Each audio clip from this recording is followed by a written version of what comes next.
Hello everyone, good evening. আজ আমি তোমাদেরকে dhaba style chilli chicken recipe share করব। চলো দেখতে থাকো। ফার্স্ট সবজিগুলো কেটে নিতে হবে এরকমভাবে। দেন চিকেনটা ম্যারিনেট করার জন্য চিকেনটা পরিষ্কার করে ধোবে। তারপর আদা রসুনের পেস্ট দেবে 2 চামচ মতো, নুন দেবে 1 চামচ, আর লঙ্কা গুঁড়ো যেমন তোমাদের দরকার সেমন দেবে। তারপর গোলমরিচ গুঁড়ো 1 চামচ, জিরে গুঁড়ো 1 চামচ মতো দেবে, ময়দা 1 চামচ আর কর্নফ্লেভার 2 চামচ মতো দেবে। তারপর ভিনিগার দিয়ে দেবে 1 চামচ মতো আর একটা ডিম দিয়ে দেবে। তারপর ভালো করে এটা মিক্স করবে। করার পর 30 মিনিট মতো চাপা দিয়ে রেখে দেবে। দেন কড়াইতে তেল দেওয়ার পর তেলটা গরম হয়ে গেলে এগুলো ভেজে নিতে হবে।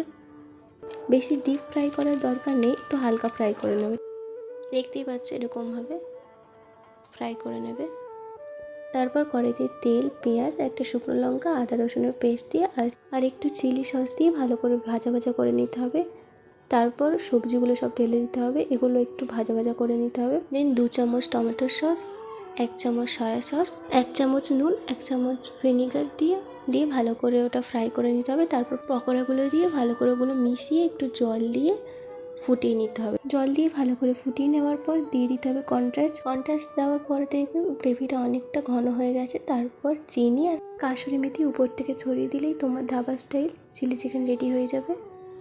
দেন আমি গরম গরম লুচি আর dhaba style chilli chicken serve করলাম সবাইকে খুব ভালো বলেছে। শুধু বাবা বলেনি, অনেকেই বলেছে, অন্য কেউ আর ক্যামেরার সামনে বলেনি। তারপর আমি খেলাম, আমার তো বেশ ভালো লেগেছিল।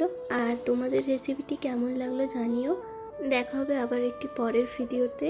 ততক্ষণের জন্য টাটা, বাই।